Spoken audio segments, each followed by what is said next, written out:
AMG Hobby Talk number 73. We are back with the team. Bonus Blair here. Blair, how are you? Hmm. Taking a Timing is swig. everything. I didn't know you were Look, going. I'm not saying I did that specifically. Steve, I'm not saying I did that specifically just as Blair was bringing it to his mouth. Blair, how are Sorry, you? I was a bit late. I'm great, and now I'm hydrated, as everybody saw. Amazing. Hashtag professionalism. Steve, the collector and scalps collector people, how are you? Pretty good this morning, actually. It's weather starting to turn here in Nova Scotia, so days are getting longer. Lots of positive things on the horizon. There you go. Look at that. I like it. Collected Oh. the positivity today as well. There you go. That's a nice bonus. Yeah. So, no, good stuff. So this week, I'm going to let everybody have a little bit of a heads up on this one. So this week is going to be very Pokemon heavy. We cannot speak, other than Blair's expertise, we cannot speak heavily in terms of it. However, we will let you know. As always, I'll lead off by saying that if there's any questions about availability or pricing on anything we discuss, and we're going to showcase some cards that came in the shop as well. If there's questions on anything at all, want to make sure that we mention that you want to reach out to the contact points. In the description is always the contact points. That is the best way to get a quick response. So there's the Instagram, there's a website. The website is a hub to a bunch of different connection points as well. So reach out directly to the store for pricing and availability on any of this stuff. If you're curious or got questions on any of it, you want a quick answer, that's the best way. If you don't mind a little time delay, then you're welcome to leave a comment, and then we'll usually address it on the following episode. So we want to make sure we touch on that. One other thing I'll mention, and then the guys will mention a few other things as well. I will mention that I've had some direct inquiries myself. If you are local, especially to Nova Scotia, but outside of it, if you're curious about the whole PSA submission thing, some people were asking me directly to it. On my YouTube channel, because I'm Carlos's call there, I did a live with Brad where we talked about it, but I'll give you the upshot. The upshot is that direct submissions right now are still closed with PSA. Nothing has changed. At the time of recording that we're doing it right now, nothing has changed. However, if you submit to PSA Canada, either through one of the authorized dealers, or obviously you can submit directly to the office in Halifax for now. You know, it's going to be in the Toronto area later, but for now it's still in Halifax. If you send it there, they can accept submissions and they can take care of the back and forth. Right now, that avenue is still open to you if you want to submit. And if you're local, you can drop it off, ask your questions, and submit it directly in there. Yep. For now, business as usual for us. So yeah, you can still drop off and pick up through the submission center located in the store. And yeah, we've been extremely busy, and lots of people have been contacting us. We can answer some generic questions, but if you need anything specific, again, reach out to PSA and Brad directly. Absolutely. Now, one other thing we'll mention here is that the trade night and card show are going to be this weekend. So this weekend is the trade night and card show. Can one of you guys give me an update on the whole situation with tables and setup?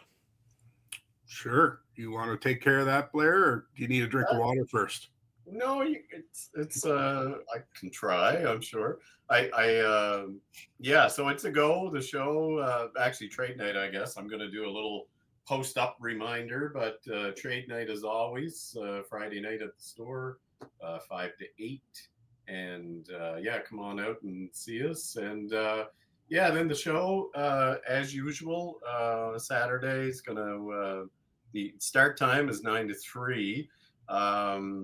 And setup will be, I think we're going with the 8 o'clock start setup. 7 o'clock. Yeah. What's that? Sorry. You can start because look at the text message, and it'll give you a cheat sheet. You can literally read what it says. No,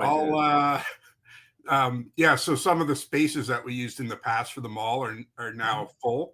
So we're having to use the foyer area of the mall. So we'll be setting up the length of the mall. So there'll be no early setup. It will just be Saturday morning between 7 and 9. You can set up, in your spot in the mall, which will be nicely labeled, when you arrive. Absolutely. So that'll be the 28th is when you're going to have the trade night and the card show on the 29th. So right at the end of the month as usual. So just bear that in mind. One other reminder, we'll talk about it more in the next couple of episodes. The April show will be earlier in the month, and that is to accommodate the Toronto Spring Expo. So we'll talk about it more obviously in the coming weeks, but for this particular one, trade night and card show, right at the end of the month, like usual, last Friday of the month, last Saturday of the month. And those are the dates and times. Bear that in mind. And then the only other thing, as the guys mentioned, is that you're going to have 7 and 9 set up for those, and they are sold out of tables for this weekend. So that is an important note. Yeah. Sorry, that was wanted to throw that in there, but thank you, Carlos. Oh, I got this. Hashtag professionalism. I got it. Yeah, All right. and it sounds like more new dealers, and Mhm. yeah, so it's exciting. Good stuff. All right, so we got a couple of the reminders out of the way. So quickly, I'll touch on a few of the products that came in the store. It is going to be Pokemon heavy. So for those of you who are checking out and worried about the Pokemon, we got the Pokemon. So I'm going to quickly go through this list. I don't know too much about it. I won't say anything. Blair, after I'm done reading the list, if there's any of them that you think are notable or worth mentioning, you can note it. But otherwise, I'll just go through the list here quickly. So again, all Pokemon. So you got there is a marketing kit here. I'm going to skip that for you guys. Let me see here. EX Box Zachin, and then Surging Sparks booster display, Journey Together boosters, Journey Together 3-pack blisters, Journey Together booster bundle. I'm sensing a pattern here. Journey Together blister packs, so different formats, but Journey Together. A lot of journeying together. The Journey Together Elite Trainer Box, and then you've got the 9-pocket Charizard binders. You got a lot of related Pokemon things. So a lot of Journey Together and a few other ones. A Surging Spark booster as well. Yeah. So yeah, the Surging Sparks booster would just be a restock that we haven't had in a while, and we may just, based on our quantity, we may just go as packs with that, but we'll chat about that. But yeah, Journey Together, that's the new set. So completely new. It's not prismatic. It's a new set, big set. So as you heard Carlos riddle off, we're getting it in pretty much every way you can get it. Boosters and booster bundles and the blister packs. So it is a new set. I'll just give a little rant. Most people who know their Pokemon know it, but yeah, it's a big set, 180 cards plus. They went back to adding trainer cards, so there's 40 plus trainer cards, and then just a kind of selection of your usual illustration rares. There's some hyper rare gold etch cards, which are kind of cool, and then there's 30 plus Pokemon trainers that have special illustrations. So yeah, it's a big set, fun set. A lot of people have been reaching out. And I'll talk to it a little bit. Steve can chat on it as well too. Normally, our process with these new sets and stuff, we're really trying to avoid these early Costco Pokemon kind of disasters. So we will be limiting the product. That will be determined. Myself and Steve, I guess, and the group will chat on how we'll do it, and it'll be based on our allotments of each individual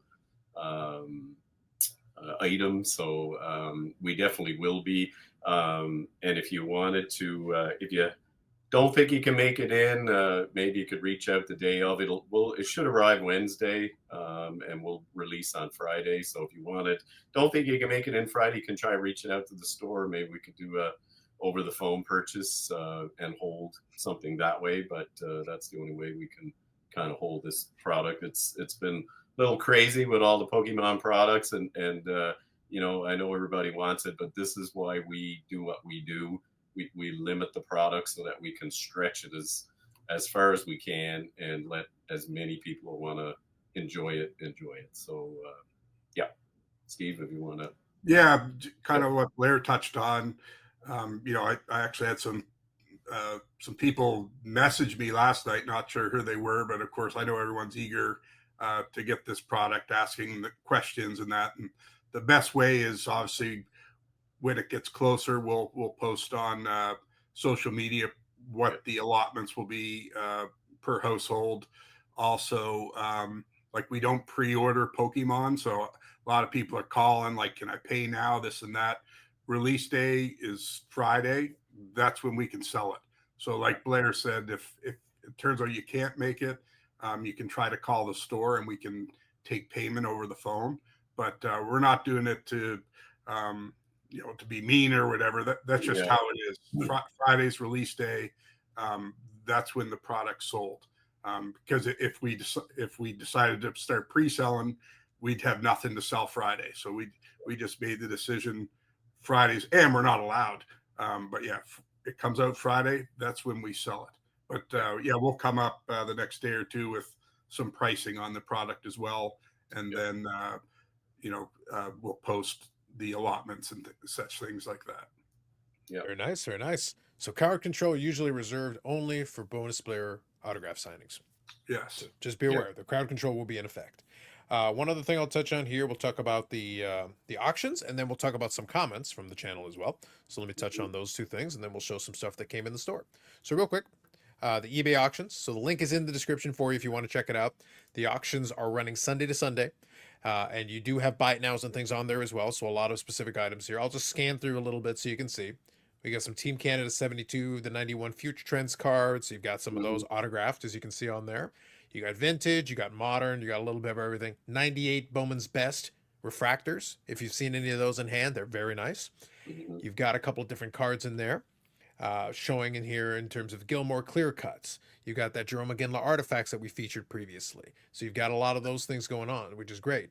So you've got options here. You've got different buy it nows. And again, you've also got auctions that are running from Sunday to Sunday. Every week it swaps out. Every week it gets refreshed, it gets changed. And as new things come in, some of that stuff winds up on here and it gives you a chance. And then they ship from coast to coast. So you can check it out. So if you are curious and something does catch your eye, you can potentially bid on it or order it here, and then it can be shipped out to you. So again, links in the description for all of that. Want to make sure we remind everybody and let them know. All right. I did post. So on the AMG Instagram originally, Brad and Sherry did a break of a case of UD Premier. So I actually posted it. I took the footage from it and I posted it on the YouTube channel so people could see it, and it would give you a chance. Instagram video is okay. If you catch it live, it's great because you can kind of interact. But then after the fact, I don't like Instagram video as kind of a replay medium because then you have to watch it in real time. So it can be a little bit slow. On YouTube, we can watch it and speed it up a little bit. Although we did get copyrighted audio. So I'm afraid it's not available in Russia. It is region locked in a couple of countries, one of them being Russia. So I'm sorry to the Russian viewers. They're going to have to watch it on Instagram because copyright audio. Can't have the music. It's no good. However, everybody else was able to watch it, so all good. I did get a couple of comments on that. So Rob was saying the RPAs are beautiful. Lots of unpacks said nice rips. Looks like a really fun product. I'll have to pick some up. Thanks for sharing. So good that some people enjoyed it. See Me Show said, "What's up, Brad?" Oh, we'll let Brad know. And then Robert Benoit said, "Good luck." I always enjoy when somebody decides to give commentary in the comment section. It's like, we'll let them know. So anyway, thank you all for commenting on that. We will throw in something like that. If they do break a product like that, I'll usually grab the video and I will archive it on the YouTube channel. So if you'd like to see it, it was a case of UD Premiere. So if you were curious and wanted to live vicariously through it, it was an opportunity to watch it, and you can speed it up a little bit and kind of check it out, stop it and slow it down. So a couple more features than the Instagram version of it, but it was the exact same live stream that you would have caught on Instagram if you happen to catch it live. Yeah, and also too, I know Brad plucked some of those cards for his personal collection, and then AMG was able to buy the majority of the singles. So when I get to those, majority of them will be available in the showcase too. And I watched the video too. They got off to a great start. I thought the first 3 or 4 boxes were great. It cooled down a little bit, but again, I still think Premier is the little pricier, but it's bang for your buck as far as a high-end product. I like it the best. It's terribly nice. Yes. Yeah. Terribly nice. Yeah. Now, what else is terribly nice? We've got a little bit of 1930s vintage, a little bit of vintage. So let me show a couple of cards here that we're going to feature. We're going to start off with 1936 O-Pee-Chee. So we're going to start off with a couple of those, and then we're going to go into modern. We'll go a little bit back and forth, and we'll finish off with kind of a fun one that I'll let Steve speak on. But let me start off here with the 1936 O-Pee-Chee. So I'm going to share it with you on the screen. Again, if you have questions of anything that's shown here today, you're more than welcome to reach out directly. That's the best way to communicate. Okay, so here it is. So we're going to start off with Ebby Goodfellow. So that's the first one here in a VEG 3.5. We got the half grade in there, which means it's a little nicer a 3, but not quite a 4. So it was kind of interesting there. Can you guys tell me, either one of you, tell me kind of the story behind why we've got a couple of 36 O-Pee-Chee to show? Oh, I'm sure would love to tell this story.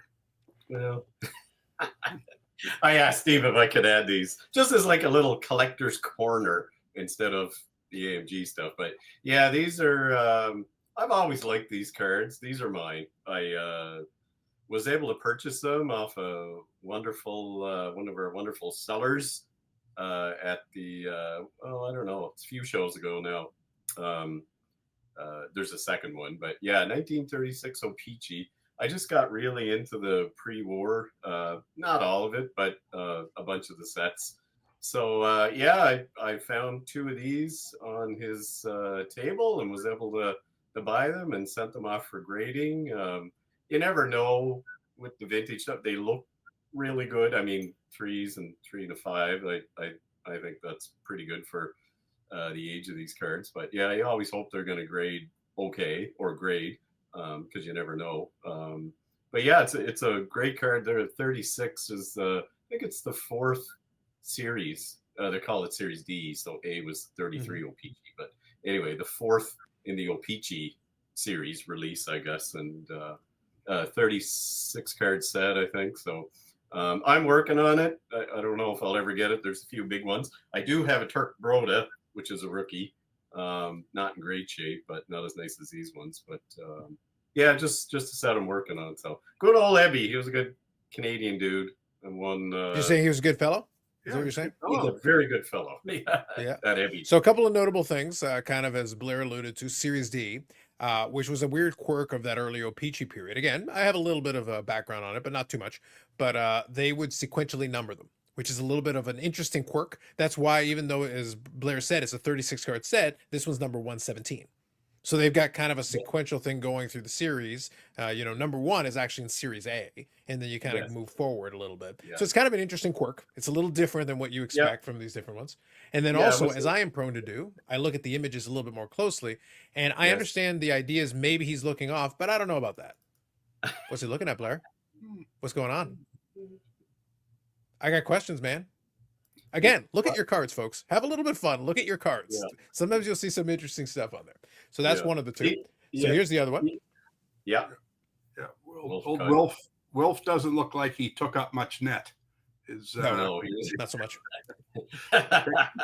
Pick a corner. Yeah. Wilfred needed a sandwich. Needed a sandwich or 2. Well, that's what I think Abby was looking at. I think Abby was looking at the sandwich thing for after the photos. But yeah, Wilf looks about 90 pounds soaking wet with the equipment on. But yeah, they were great though. And again, they are like a pop-up card, or you could say a lot of times you'll find them with the top perforation gone, or but yeah, they're kind of neat. So, and that's why I like them. They're kind of complete. So, but yeah, the numbering, I think they go from like 97 to 132. So again, falling back to what you were stating, yeah, they kind of started in 33 and then kind of continued on, and that's how you get that odd numbering, even though there's 36 cards in the set. But yeah. Now, one thing that also may be notable here, kind of to what Blair was talking about there, is if you're familiar kind of with the batter ups in baseball, they've got a similar kind of thing where they've got the pop off, where again, sometimes the top is ripped off and then you lose it. But with the batter ups, obviously it's the top section where the batter's like doing his pose or his stance with the bat or whatever. But in hockey, same thing. It was supposed to be like you could fold it out. But again, if you got it intact, it's a little bit nicer. But it's one of those things where it's one of the condition sensitivities of these sets, because you can tell the outline of the player. It's kind of designed to be taken off, but in this case, if it's intact, it's kind of nice for the collector to have it that way. So congrats, Blair. Good job on Thank a couple you. of fun cards it's always fun to find something like this, and I found it locally, so that's even better, which is the fun. Excellent. Yeah. So now we're going to shift over. We'll do a couple of modern cards here. So here we've got Tundra Trios jersey. So you got 3 legends on here. You got number to 75 on this one. Game used, I believe, mem on these. And it's Gretzky, so Mr. Hockey, so Gordie Howe in the middle there. And then Mario Lemieux showing up there. So you got a triple jersey piece, number 75, very solid. Very good from Artifacts. Then here, we got a Tim Stützle. So our resident Sens fan, be excited. Tim Stützle. So we got a patch, 1 of 1, on-card auto. Very nice, from Ingrained. Very solid. Yep, finally, probably the nicest pull we've seen come out of the Ingrained so far. So at least we know they're in there. Yeah. Very solid. Beauty. So speaking of Gordie Howe, here's another one. Signature pucks, puck signings. So this one still would have been on card. So this is Upper Deck Sweet Shot. Kind of a, it's a little section there with the puck. It's got a little bit of a different texture to it. They're very nice looking cards though. And if you can get one that looks pretty clean, this one still looks decent for Gordie. So it looks like it's still, when he was still able to sign okay. It got a little shaky at the end, but this one still looks like it's within the realm of decent in terms of his autographs. And this was a fun little collection that I found these in. I think they're like from the mid to like 2007 to like 2013. This collection was, and it was fun going through because they would have 5-cent cards or worthless cards, and then all of a sudden, oh, a Gordie Howe auto, and then you'd go back to nothing, and boom, another nice card. So it's there was no rhyme or reason to the collection. So I love little things like that when you don't know what's around the corner. So it was a lot of fun going through this stuff. Very nice. Okay, so here we got O-Pee-Chee Premier Trios. So again, triple memorabilia piece. You've got Waugh, you've got Martin Brodeur, and you got Roberto Luongo. And that looks like it's numbered, I want to say to 50. A little bit weird the way it looks with the background on it and everything, but I believe it's numbered to 50. These one, O-Pee-Chee Premier, are very nice ones. And then thematically appropriate that they cut it out in the form of net. So there you go. So you've got that on there. Signature patches from the Cup. Victor Hedman, nice patch piece on there, clean. On-card auto, numbered to 99. Very solid. All right, emblems of endorsement. A personal favorite of mine. As far as Cup subsets, love the emblem of endorsement. Just looking at the design, I want to say this is 0910.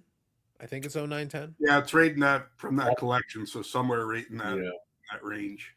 Yeah. So nice on-card auto. This is Zetterberg right here. And then some nice memorabilia pieces. The emblem of endorsement, if you check on the back, it'll show. But these are game-used pieces. So you get game-used pieces on there, on-card auto. The design of this year was very clean to give it space. So you can see nice big space for a nice big bold auto on there. Yeah. So you do have a little bit of a break there in it, but still, for the most part, a very clean. He took his space to sign, and he didn't just leave you a little bit short right over the logo. Good design. Numbered to 15. Very nice. And this is the one that I wanted to save for last because this is kind of a fun one. So we got some 1980s O-Pee-Chee wax packs. So we got the Wayne Gretzky back and then also a wax pack. So Steve, what's going on with this one? Tell us. Yeah, again, it's surprising, when you're in a card store, what will come in from time to time. But obviously, months ago, we were able to pick up some of these wax packs, and obviously there was a Gretzky on the back of it, and you never know if have they been searched or this or that. So the best thing to do with those is to send them in for grading. So we have multiples of them, not the Wayne Gretzky back, but the other one, and they all graded.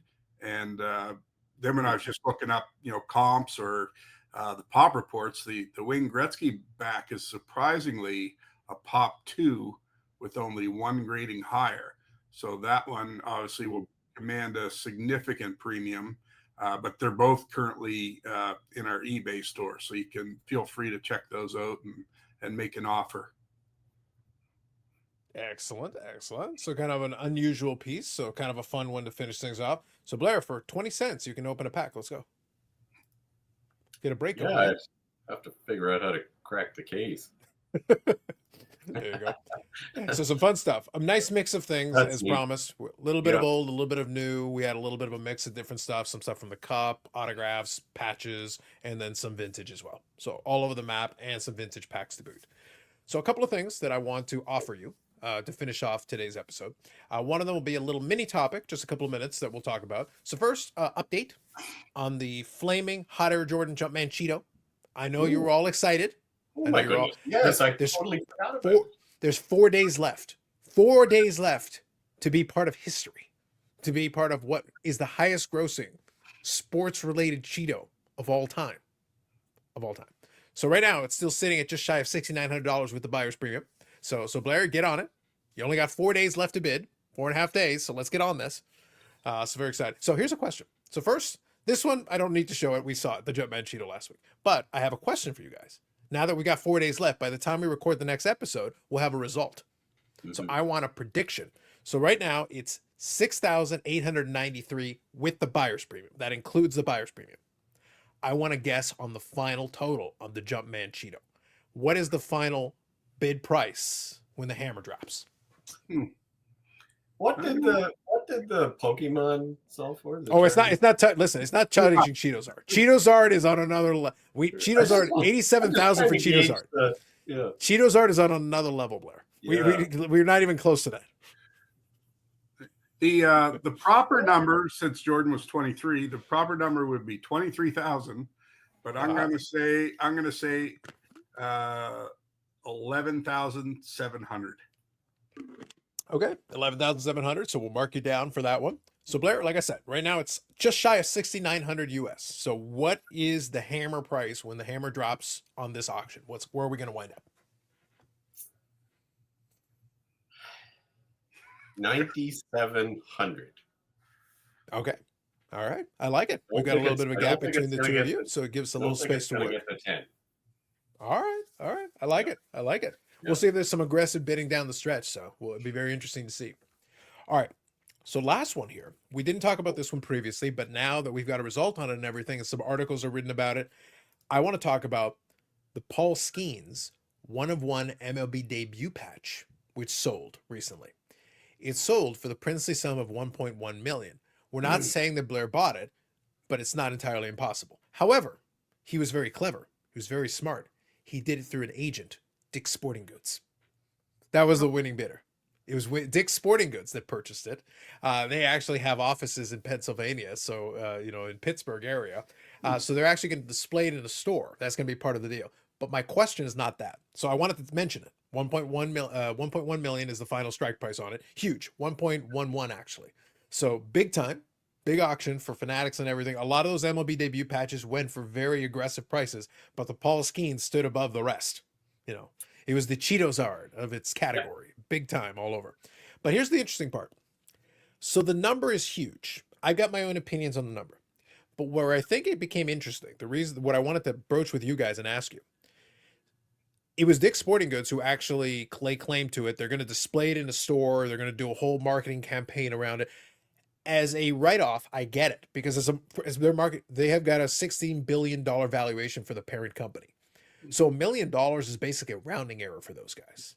Mhm. So it's not a big deal for them. So they can afford it, and if down the road they sell it for a loss, they can write it off. So it's not an issue for them. My thought though is I'm curious about what you guys think about a business getting into the auction game to buy one of these items, because it creates a weird because imagine you're a big time buyer, like a collector or somebody who's looking at buying this, and you're literally competing with a company that has a $16 billion market cap. You're playing in a different category now. You're competing against institutional investors, literally an institution that can throw more. Again, it's a rounding error for them. $1 million is not a big deal for those guys. Yeah, I mean it's an open market, so whether it's a business like Dick's Sporting Goods or Charlie Sheen or guys with money, people with money, it is what it is. So not surprising, and I could see them using it as a marketing tool as well. So because they do sell, I've been there several times. They obviously sell baseball equipment, so makes sense. Yep. Yep. Does it kind of I've throw off watched the comp sports though? ethics. Because you're not competing against like individuals. In this case, you're competing against a whole marketing budget and a team. Because this one, just to put context, this Skeens card went for over 5 times the next highest MLB debut patch. Because there were a couple different ones in this auction. Like the Jackson Holiday went for, I think, just shy of 200,000. So there were a couple of other ones. And all those MLB debut patches are the highest selling for each one of these prospect players. So right now the MLB debut patch has established itself as the new like high watermark for baseball.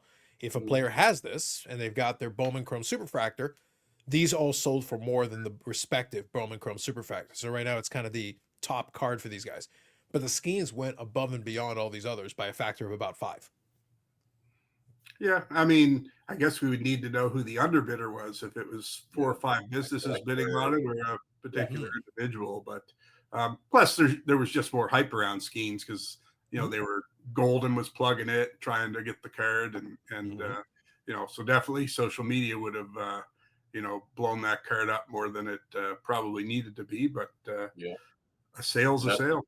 Yeah, that's exactly what happened. It just got blown up by these businesses for sure. I think the average, collector or less than average collector, but even knowing the other went for 200,000, like that's an insane amount of money. If you look at that, I mean, it's tough because pitchers traditionally don't sell for the highest amounts. So it's one of those things where like if even if he has a great career, even if he has a great career, I find it difficult to believe that price is sustainable. Again, Dick's Sporting Goods doesn't care. It's not a big. It could No. go to zero, and they can just write it off. It's not a big deal in the grand scheme of things for them. One thing that was pitched to me on the podcast that I do with some of my buddies, and it might be something viable. They're going to have it in the store first for display. It's going to be kind of a marketing thing for them and all that. But since they're based out of Pennsylvania, uh, there may be a possibility, and we were just kicking around the idea. Wouldn't it be interesting if down the road they also kind of offered to display it at Pittsburgh's baseball stadium as well? Mm, They could do a thing with the Pirates, since the Pirates had made a bounty offer originally. Maybe Dick's Sporting Goods could do like an agreement with them and go, "Hey, we'll loan it to you for a bit, and you can display it in the stadium too." Like, do kind of a cross promotional thing. It's again, get the most marketing out of it that you can. Why not? Show it in the store for a bit, put it in the stadium for a bit, and kind of move it back and forth a little bit if you want to. Yeah. And for marketing, $1 million, for a big business isn't much. That may pay for itself over and over again, depending on how, yeah. like you said, if they cross promote it, things like that. $1 million's a small number. Yeah. Yeah. And he's a local guy. So, like you said, bringing that to the stadium and all the buzz that would be, hey, I got my picture taken with the $1.1 million card. Or, Mhm. it's just total marketing. Total. Yeah. Yep. Smart by them. But yeah, definitely fudges, not comps, but, just that whole, collectability of these cards and Yeah, I have to treat it as almost its own thing. That's why I say, like, I almost have to Yeah. treat it separate from a lot of the other Yeah. auctions that were Yeah. part of it. But interesting nonetheless. Congratulations to the family that sold it. That was the one where you had Yeah. the kid where Fanatics released the diary entries, and Mhm. I read them off on my live stream a couple of weeks back before the auction happened, and I just died of laughter. The way it was written was just hilarious, and it coined a new term that is one of my favorites: infinite rage. That was in there. I may have laughed a few times related to that. I just enjoyed it. The whole story I've enjoyed from beginning to end. So congrats to the family. Yeah. Hopefully Well, they that's get paid out nice amount. So yeah. that's a lot of money. Yeah, and that's the collecting positive side of it is they pulled it and now we're getting a little payoff. Yeah. I'd love to see down the road if that becomes like a little mini destination for folks though. They go and visit Skeen's card and get a picture beside the display, whatever it ends up being in the store. So it'll be interesting, but interesting. Very interesting. So there it is. Be interesting to see if he sophomore slump or something. He goes I know. 5-23 this year. What will that card be worth? Yeah, or he throws so hard, people were the wear and tear on your arm. Well, that's always the risk with these pictures. That's why I say, like, I again, if it was a regular person, I'd be like, I'm not saying that we know anybody who went deep on a pitcher, Alec Manoa. We don't know anyone who would have got against the better advice of individuals who will remain nameless on this screen. Yeah. Me. who advise them against it and now mock them at every turn and poke fun at it, Steve. Not that that would ever happen. Again, hypothetically. Hypothetically. Investing in pitchers is dangerous, kids. Don't do it at home. just say it. It's dangerous. It's dangerous. Yeah. Podcast It's disclaimer. Yeah, that's my public service announcement for this episode. Anyway, all right, so that's it. Perfect. So I think I'll leave it so that you guys can get off and get started. But no, great episode. Thank you all. Again, if you have questions on any of the things we talked about, reach out to the store. That way you can hear about pricing and availability. Any questions you have, that's the best way. If you need to submit something for PSA, you can still do so to PSA Canada. You can come into the store and ask your questions. There is a drop-off center there, so you can still take advantage of that. That is still active. If anything changes, the information will be broadcast directly there first, and that way you'll know exactly what's going on. Otherwise, if you have anything that's not time sensitive, you can leave a comment, enjoy the engagement, hit the like button, and we appreciate new subscribers. And if you haven't already, subscribe. Do it for the Collector of the Scalps. Do it for Blair. Mhm. So, for Bonus Blair and Steve, Collector of the Scalps, Collector of the People, episode 73 is in the books. Thank you very much. We'll catch you in the next one.